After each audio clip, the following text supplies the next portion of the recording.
What is going on, everyone, and welcome to potentially the craziest r/pro-revenge story yet. At the time of recording, the 16th of August 2021, this story is still ongoing. What started as just a very simple pro-revenge post on Reddit, just like my normal videos, has snowballed into a massive murder investigation, and to be honest, I'm gonna need all of you watching this video right now to take on the role of detective and figure out, in your own opinion, what you think is going on here. This story is exceptionally fresh. After I show you the initial post on r/pro-revenge, we're going to be jumping into Facebook posts, news articles, etc., YouTube videos detailing exactly what's going on, eventually kind of making our own mind up what we think might be going on here. It's mental. It's absolutely mental. Strap in, guys. This is a long one. You're going to enjoy it, I think. Car thief gets caught in the act, leaves her phone with tons of incriminating evidence, linking her to other crimes, and now the would-be victim owns her Facebook account and is posting everything he finds. I mean, first of all, guys, name a more interesting title. Wow. In order to avoid breaking the subreddit rules on doxing, I won't name names, but this is something that is going viral in my hometown. You can probably find it with a Google or Facebook search. Oh, don't worry, we will. A week or two ago, someone, let's call him Joe, caught someone, the thief, breaking into his car. The thief got so startled that when they took off, they left their belongings there, including their phone, which had no security on it. Well, because everything goes through your phone now, Joe was able to take over the thief's Facebook account and put them on blast. Joe's been posting all the screenshots of messages he finds, incriminating the thief in a series of crimes, including a potential murder that was disguised as an OD. Joe's posts have helped link the thief to storage unit break-ins, car thefts, catalytic converter theft, home break-ins, including using obituaries to steal from recently deceased people, shoplifting, drugs, and worse. Videos of her breaking into storage units, messages about selling stolen property and drugs. There's even screenshots of search history, including how to hotwire a car, easiest car to steal, etc. This is an ongoing saga, and Reddit rules prevent me from giving too many details or links to the Facebook account, which is a shame, because this is absolutely a pro-revenge worthy story. Possibly even nuclear revenge. This has the potential to solve a good chunk of crimes in the area. Alright guys, so that is the premise of the video right there. That's just the short little introductory Reddit post. But the beauty of this video and that Reddit post is all in the links below. Have a look at this. So, as you can see right here, OP is listed below the little introductory post. Loads of different links leading to articles, Facebook posts, etc, etc, that kind of explain the story and explain how, it's getting on and how it gets more and more serious, to be honest. And let's start with this little first image. So as you can see, this is a screenshot from the subreddit r/St. Louis, I guess, which is the area where this happened.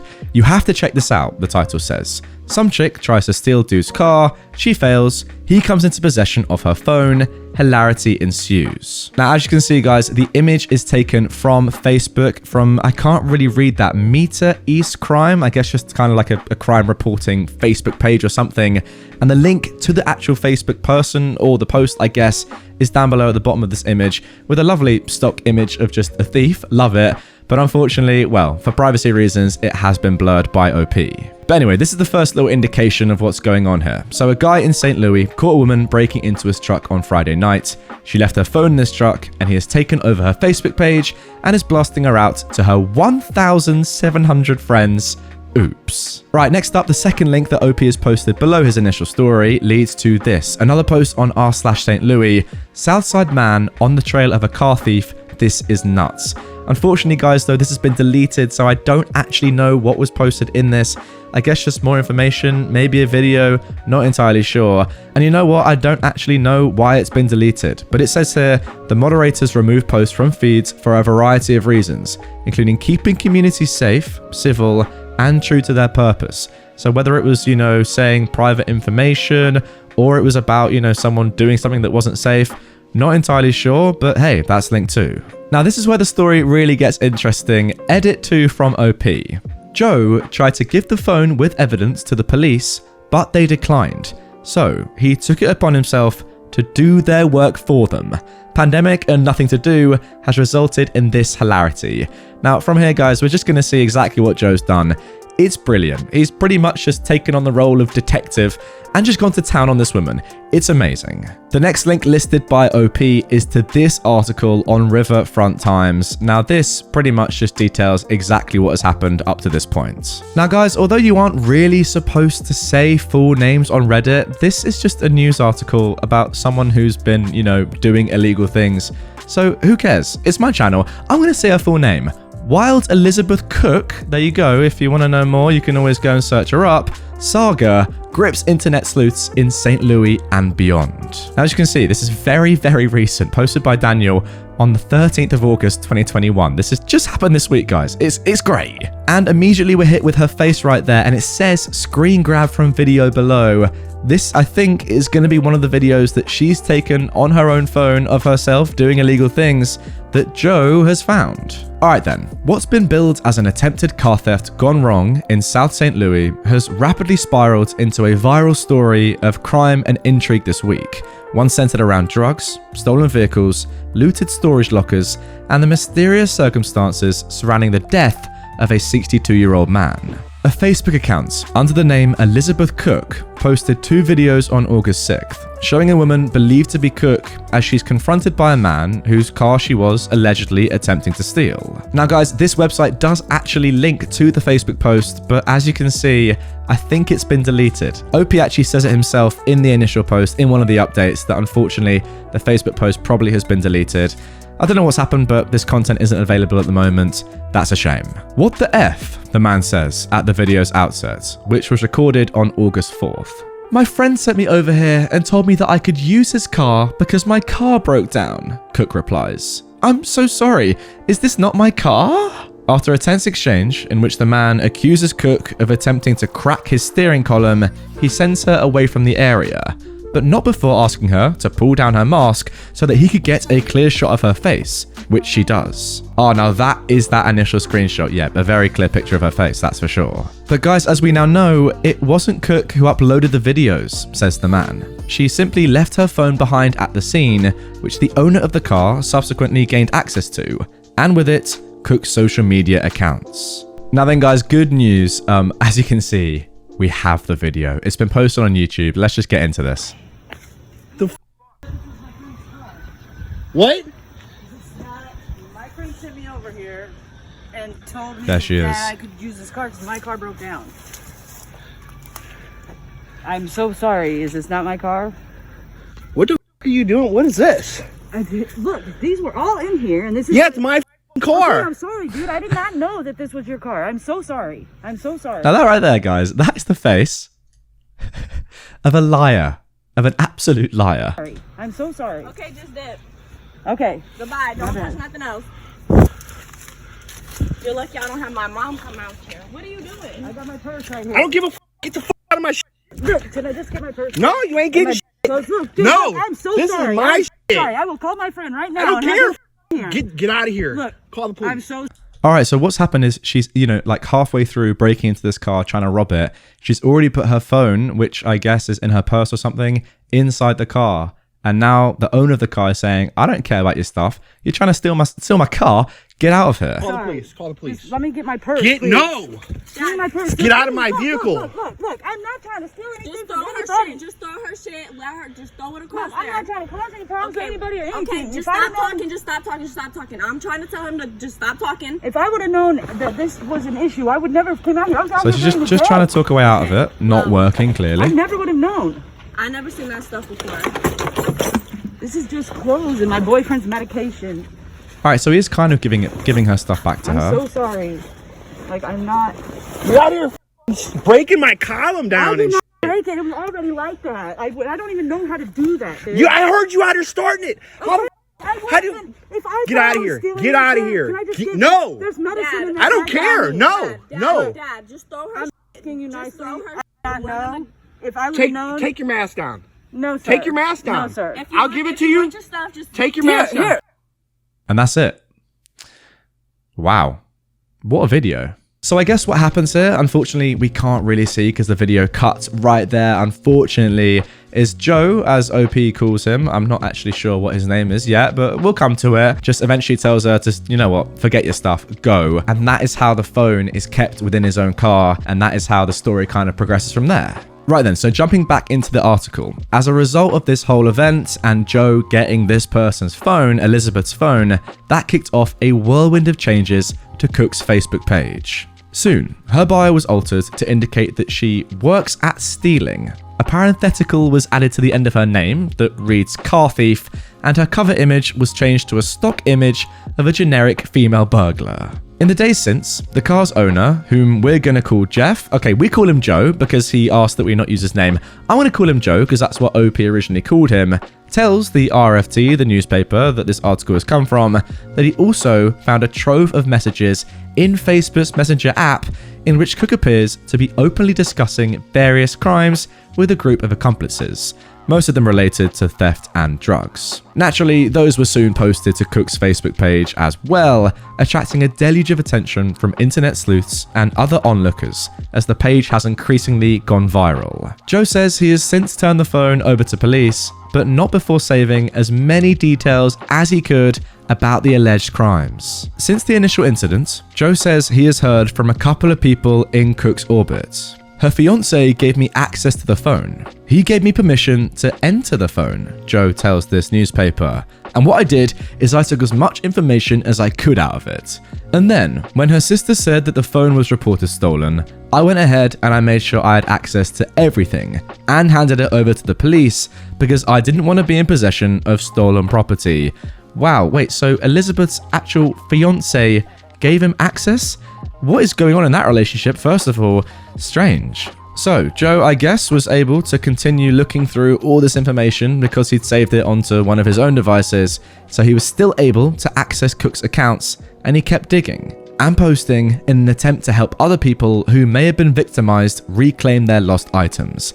In addition to the phone, a bunch of credit cards under various names had been left behind in Joe's car, as well as someone's ID. Joe says he has since reunited some of those people with their belongings. He says he was also able to find information about various other possible crimes and claims that he's since helped solve about 5 thefts. Joe is a legend. But then, and this, guys, is where this video and this story just jumps to a whole new level. Joe says he found something that made him sick to his stomach. In a bizarre video that we're gonna watch that Cooke shot on January the 1st, she can be heard discussing a 62-year-old man named Bobby Phillips, whom she claims she had only met a few days prior after he spent 43 years in prison for a murder he committed when he was 17. Now, this newspaper searched public court records, finding arrests for burglaries and traffic crimes in Phillips' past, but no evidence that he ever faced murder charges. Meanwhile, uploaded from her phone to the cloud just the day before were photos of Phillips' social security card, birth certificate, and ID, as well as documents signing over his power of attorney to Cooke and naming her as the sole beneficiary in his will. Okay. According to the power of attorney paperwork, Phillips was residing at the same address as Cooke at that time. And guys, you can see, here's the video, we're gonna watch it. Alright, so here is the video, guys. Elizabeth Cooke on the day of Bobby Phillips' death, part 3. Now, look, I'll be honest, I'm recording this completely live. I know this is an ongoing story, but I have no idea how this ends. So just watch it live with me and try and work out what's happening. I have no real clue what's going on, but without further ado, let's get into it. So I guess, well, that is her. And she's filming herself. Right, here we go. Hi. Hello. My name is Elizabeth Cooke. A week ago, I met a man who pulled my heartstrings very much so. After meeting him, I left the person I was with. Last week, I met Bobby Phillips. All right. Bobby Phillips had spent 43 years in prison for a murder that he committed when he was 17. Okay, so the article has said that that isn't true. Okay, so first of all, almost definitely a lie right there. He spent his entire adult life behind bars, going from one prison to the next and on. He studied law for 30 years of the 43 that he was in prison. He was so good at it that he won 80 cases for a law firm outside of Chicago. Again, none of this is factually correct if I'm believing what we just read in that article.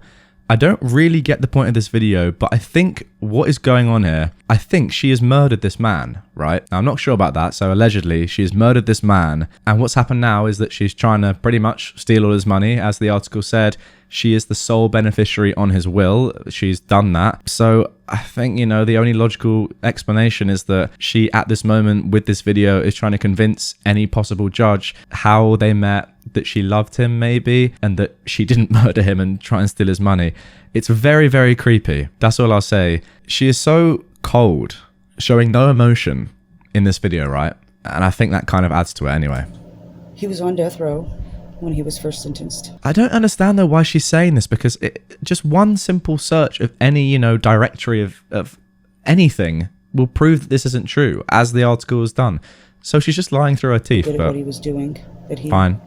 got himself off of death row. A little less than a year ago, Bobby was released from prison. When I met Bobby the second time, he was sitting in my living room. I had been out all night, so when I came home, I was surprised to see him sitting in the chair in the living room by himself with the dog. So upon me entering the room, I noticed that he's got aluminum foil to water the dog with. He didn't have any blankets. Not only did I give him food, I gave him a pillow and a blanket, and I hung a curtain up so that way his heat could stay in the room. Over the course of the next couple of days, Bobby told me his story, which was a tragic story. Bobby was born to two parents who were cruel.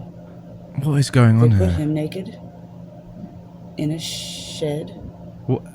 for the better part of the first 9 years of his life. In a shed? Let me just think of that word quickly. At one point, they put a body down there that he lived with while it rotted. At 9 years old, Is going he on? ran away. He ran the streets on and off until he was 13. At 13, he met a black woman. That black woman took him in. She later adopted him. And that's it.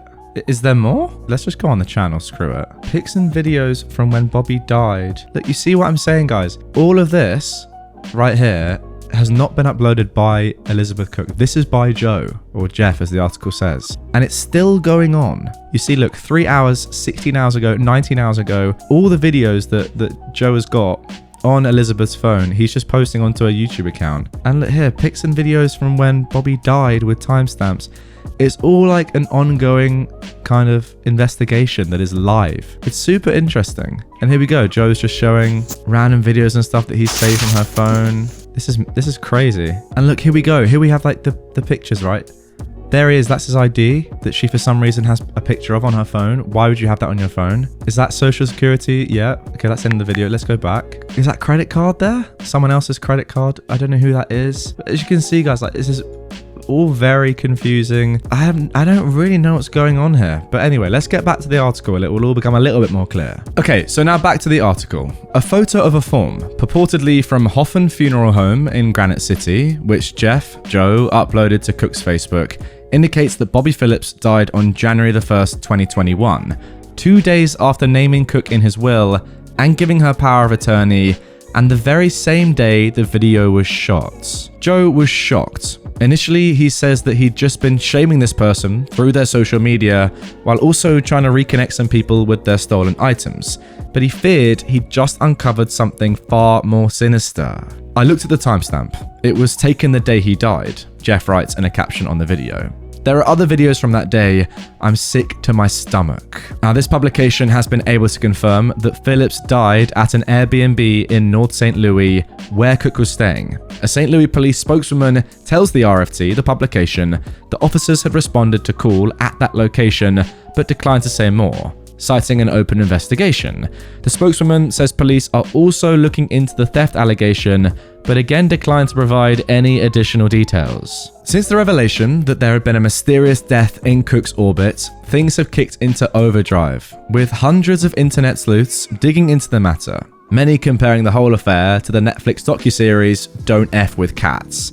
The story has since gone fully viral as these online communities seek to find more answers about Bobby Phillips' death grow larger and larger.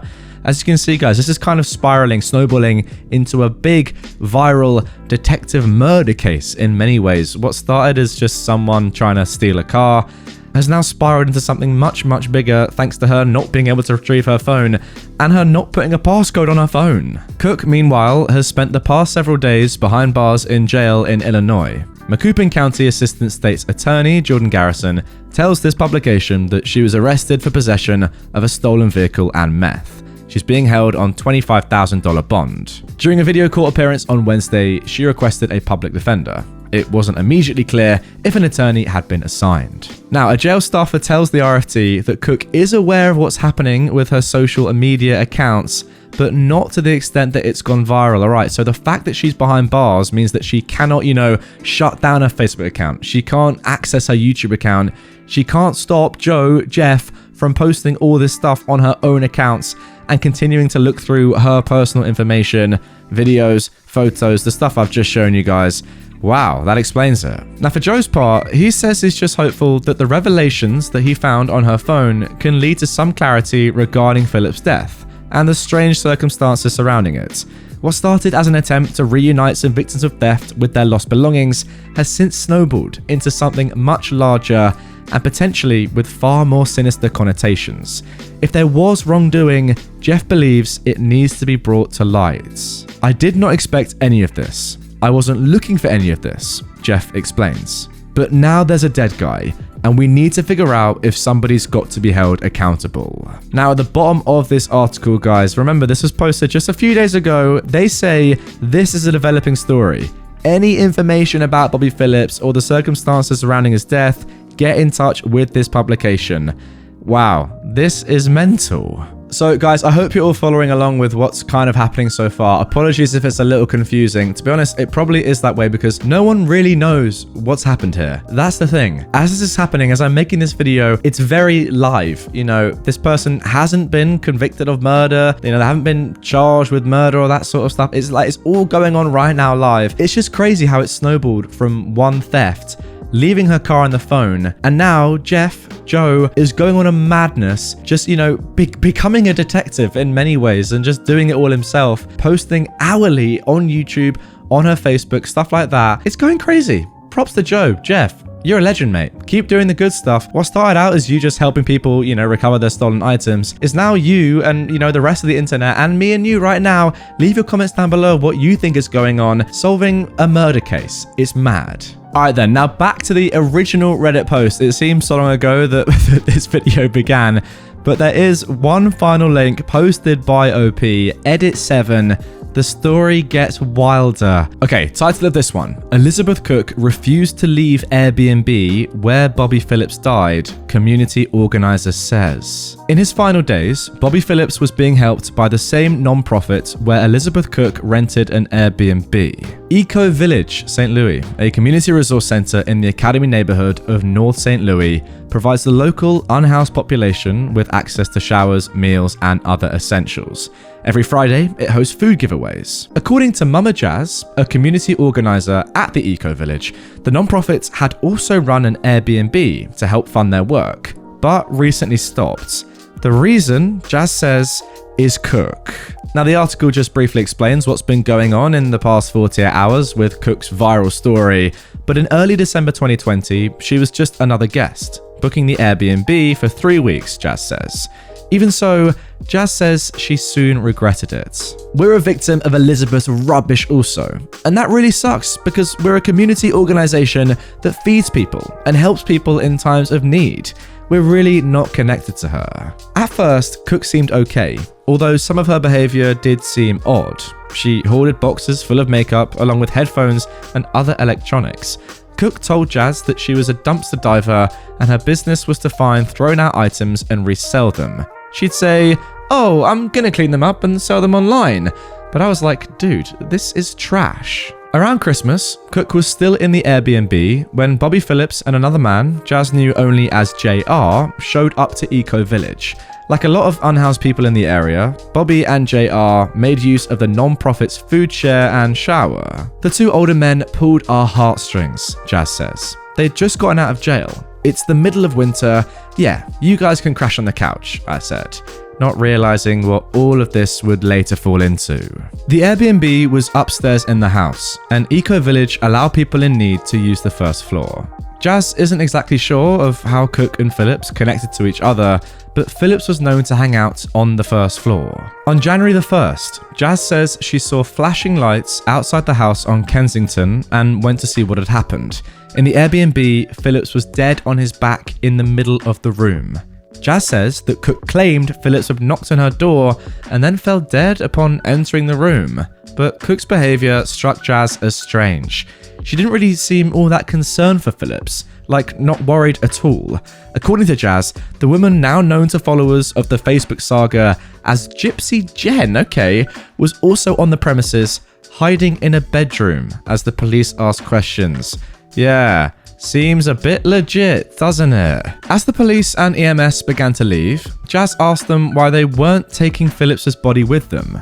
They blamed COVID protocols, according to Jazz. Well, regardless of COVID, she said, this is suspicious. At that point, Jazz says, Elizabeth popped up and said, I'll take care of it, because I'm his power of attorney. Given that Cooke and Phillips had met just days before, Jazz says she was suspicious when she heard Phillips had supposedly signed over power of attorney to a new acquaintance. She looked at Cooke, then to the police. This doesn't seem weird to you all? She asked. Apparently it didn't. The authorities left Phillips' body in the Airbnb, leaving it to Jazz to make arrangements for the body to be taken away by a funeral home. Sorry, what is that for protocol? That is horribly weird. Alright, so just skimming through the rest of this, guys. I don't really know what's going on here. It's very confusing. Elizabeth Cooke is strange. The police are strange. They've left the body there at a murder scene? That's very strange. So eventually, Jazz said that they went and got the body, the police, finally, from the funeral home and then brought it to the morgue. But again, Cooke had had all that time with the body to do whatever she wanted in that time, no? After Phillips' death, Jazz attempted to evict Cooke from the Airbnb, but she refused. Then more and more random dudes who clearly looked like drug addicts came over to the Airbnb. It kind of seems like Cooke was just taking this all over after potentially killing this man and using him for money. Allegedly, just my opinion, not entirely sure what's going on here. Skipping on, as Jazz continued to try to evict Cooke, she says she told the St. Louis Sheriff's Department, I'm pretty sure they killed this dude at the house. Still, nothing happened. Eventually, enough calls have been made to the police about Cooke that they were able to remove Cooke on the grounds of her being a nuisance. Additionally, Jazz says she turned the power off to the house. Cooke finally departed in March, 4 months after booking her original 3-week stay on the property. Oh my god. So this story was posted before what we've now found out. Jesus Christ, what a woman. Okay, and there we go, guys. At the time of recording, that is kind of all we've got on this story. Please do leave your theories and, what you really think is going on here down in the comments below, because as you can probably tell, I don't really know what's going on here. It's all very confusing. Look, I have my assumptions of what might have happened, but at this point of recording, nothing is set in stone. I think this is still an ongoing investigation. Although, to be honest, I don't really know who's leading it. Is it Joe, Jeff, or is it the police? It seems like it's more Joe, right? I don't know. Very, very strange. As I showed you guys earlier, still right now, Joe is posting loads of videos like every hour, every few hours to Elizabeth Cooke's YouTube channel. She's still in prison. Not sure what else is going on. Look, if you want more from this story, then let me know in the comments down below. Drop a like on this video and I will update you guys if more stuff does happen and more stuff, comes to a head. Honestly, after making this, I kind of want to go and do my own research and make it into like some full video part 2, explaining exactly what's happened and explaining, my thoughts on the whole thing. If you want to see that, comment down below that as well. But as for now, this video has gone on long enough, far longer than I thought it was going to. I hope you enjoyed it, slightly different.